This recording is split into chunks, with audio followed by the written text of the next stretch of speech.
जैसा कि आप लोगों को पता है, देश भर में जो है कुंभ की चर्चाएं काफ़ी तेज़ी के साथ चल रही हैं और कुंभ का जो मेला है वो अभी चल रहा है, जहां पर बहुत सारे जो श्रद्धालु हैं वो लगातार कुंभ के मेले में आ रहे हैं और कुंभ के मेले में आने के साथ ही साथ जो है गंगा माँ से अपना आशीर्वाद मांग रहे हैं, गंगा मैया से अपने ऊपर कृपा की दृष्टि जो है मांग रहे हैं। और महाकुंभ के इस मेले में हमें नई नई जो घटनाएं हैं वो देखने के लिए मिलती हैं। इसी बीच में एक जो घटना आज हम आपको लोगों के लेके आए हैं, सच्ची घटना है।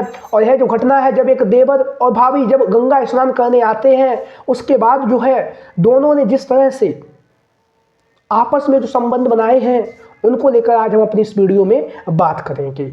तो वीडियो में पूरी जानकारी आपको दी जाएगी, आखिरकार क्या हुआ था और कैसे वो लोग गंगा स्नान करने आए और फिर उन दोनों के बीच में क्या हुआ और उसके बाद की जो घटना है उसको भी हम बताएंगे। तो वीडियो में अंत तक बने रहें। अगर आप हमारे इस चैनल पर आज पहली बार आए हैं तो चैनल को सब्सक्राइब कर लें और वीडियो को लाइक कर दें।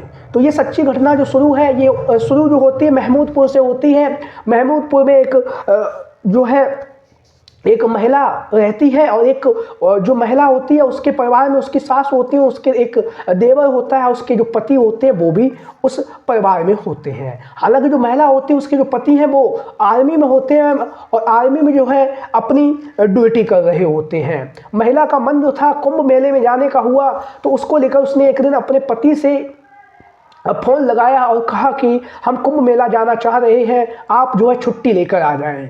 लेकिन जो पति था उसने कुंभ के मेले में आने पर अपनी बातें बताई। उसने कहा कि मुझे छुट्टी नहीं मिल रही है, अगर तुम्हारा इतना ही मन है कुंभ मेला जाने का तो मम्मी और वो जो छोटा भाई है जो आपका देवर है उसके साथ उसे अपने साथ ले जाए।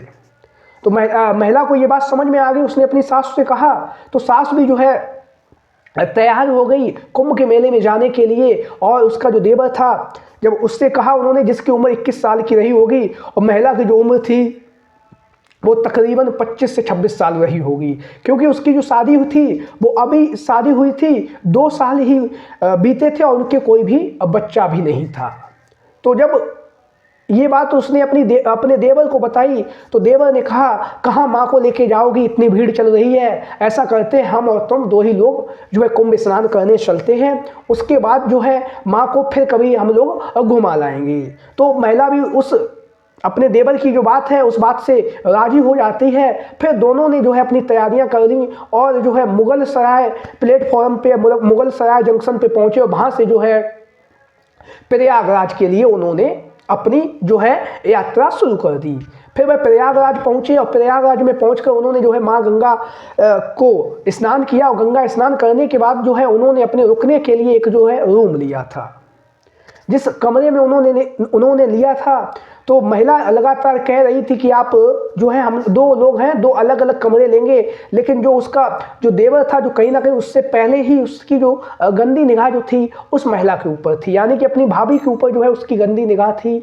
और गंदी निगाह होने के साथ ही साथ वो अपनी भाभी से जिद करने लगा कि हम 2 कमरे नहीं लेंगे, हम एक ही कमरे में जो है एडजस्ट हो जाएंगे, क्यों फालतू के पैसे खर्च करेंगे। इस तरह की बातें जो है उसने उस महिला से कही। हालांकि महिला ने काफ़ी, जो उसकी भाभी थी उन्होंने काफ़ी मना भी किया और उन्होंने कहा कि कोई दिक्कत नहीं है, पैसों की भैया से बोल दूंगी वो रुपये दे देंगे। लेकिन वो लड़का जो था, जो उसका देवर था, वो नहीं माना। और जब वो नहीं माना तो फिर दोनों ने एक ही कमरे में अपनी रात गुजारने का विचार बनाया। फिर दोनों ही एक कमरे में रहे। तो लड़का जो था वो ज़मीन पे लेटा हुआ था और लड़की जो थी, जो उसकी भाभी जो थी, वो अपने बेड पर लेटी हुई थी। भाभी ने अपने पति को फ़ोन लगाया, दोनों ने खाना पीना खाया। उसके बाद जो है महिला ने अपने पति को फ़ोन लगाया और लगभग 1 से 1.5 घंटे उसने जो है अपने पति से बात की। पति से बात करने के बाद उस महिला ने जो है फ़ोन रख दिया। उसके बाद जो उसका जो देवर था वो उसके साथ में उसके जो बेड था उस बेड पर बैठ गया।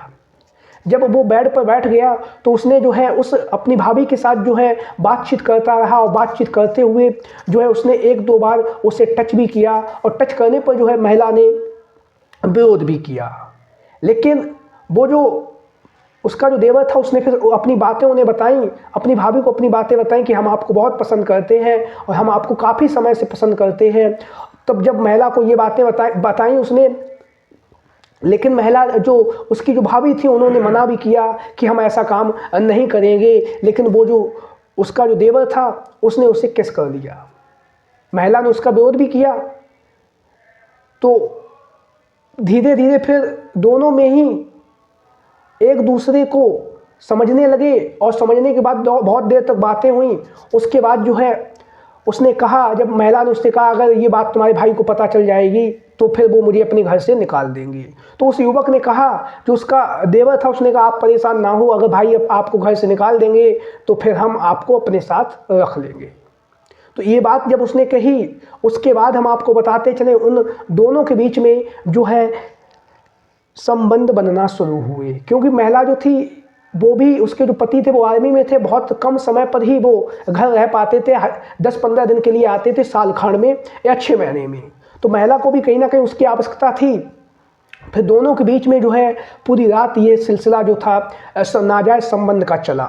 उसके बाद जो दूसरे दिन क्या हुआ, ये दोनों लोग जो है अपने घर पहुंच गए और घर पहुंचने के बाद जो है उन्होंने घर पे भी इस तरह की जो हरकत है वो करना चाहिए। तो रात का समय हुआ था, सब लोग जो उसके परिवार के जो अन्य सदस्य थे उन सब ने मिल बांट के खाना खाया। उसके बाद जो है जो महिला थी वो अपने कमरे में पहुंच गई और उसकी जो सास थी वो बाहर ही लेट गई। वहीं पर रात में जब उसका जो देवर था तो वो रात में जब सब लोग सो गए तो उसके बाद उसके कमरे में आया और कमरे में आने के बाद जो है जो काम उन्होंने वहाँ पर किया था, कुंभ के मेले में किया था, होटल में जो किया था, वही जो घटना है उसे अंजाम देने लगे। दोनों एक दूसरे के बीच में संबंध बनाने लगे और संबंध बनाने के साथ ही साथ जो है दोनों जो है एक दूसरे के साथ जो है पूरी रात जो है अपना इसी तरह से जो है संबंध बनाने का मन बनाए हुए थे। लेकिन आवाज़ें जो है वो तेज़ी के साथ आ रही थी, बाहर बेड की आवाज़ आ रही थी और भी जो चीज़ें थी उनकी आवाज़ें आ रही थी। जिस तरह से जो उसकी भाभी थी उसकी जो आवाज़ें जब बाहर आईं तो उसकी जो सास थी उसने जब ये आवाज़ें देखी और जब उसने ये आवाज़ें सुनी तो वो बाहर निकली और बाहर निकल के उसने जो है अपनी बहू के कमरे की तरफ, जब ये ध्वनि का संकेत आता हुआ दिखाई दिया तो वह उसकी तरफ पहुँची और उसने जब दरवाज़ा को नॉक किया तो दोनों ही हड़बड़ा गए। हड़बड़ाने के बाद दोनों ने जो है अपने कपड़े पहन लिए और उसके बाद जब दरवाज़ा खोला गया तो जो उसकी जो सास थी वो वहीं पर, जब उन्होंने दोनों को इस हालत में देखा एक साथ कि मेरा छोटा वाला जो लड़का है अपनी भाभी के साथ में, अपनी माँ समान जो उसकी भाभी है उनके साथ में जो है गलत काम कर रहा है, वो वहीं पर रोने लगी। और उसके रोने के बाद जो अन्य जो परिवार के जो सदस्य थे वो भी वहाँ पर आ गए। जब वो सब लोग वहाँ पे आ गए तो इस घटना की जो बात थी वो सभी लोगों को पता चली। उसके बाद उसकी जो माँ थी उन्होंने अपने बड़े लड़के को फ़ोन लगाया जो फौज में नौकरी कर रहा था और उसे फ़ोन लगाने के बाद उन्होंने सारी घटना जो है उसे बताई। और सारी घटना जो बताने के बाद जो है उसने कहा कि आप परेशान ना हो, मैं 1-2 दिन में ही आ जाऊंगा। अगर ये मेरे साथ नहीं रहना चाहती है, अगर ये छोटे वाले भाई के साथ में रहना चाहती है तो ये इसके साथ में रहे, मैं इसे घर से बाहर निकाल दूंगा। तो इतनी ही जानकारी अभी तक आई है। अब जैसे ही इसकी आगे कोई जानकारी मिलेगी तो पार्ट 2 जो है आपके लिए लाया जाएगा। आप लोगों को ये कहानी कैसी लगी वो आप लोग कमेंट बॉक्स के माध्यम से बता सकते हैं। हमारा कहानी सुनाने का मतलब किसी की भावनाओं को ठेस पहुंचाना नहीं है। हमारा मतलब है जिस तरह से समाज में जो घटनाएं घटित हो रही हैं उन घटनाओं को आपके बीच में पहुंचाया जाए, जिससे कि आप लोग जो है जागरूक बने और जो क्या समाज में क्या घटनाएं घटित हो रही हैं उसकी जो जानकारी है वो आपको मिल सके। जय हिंद, जय भारत।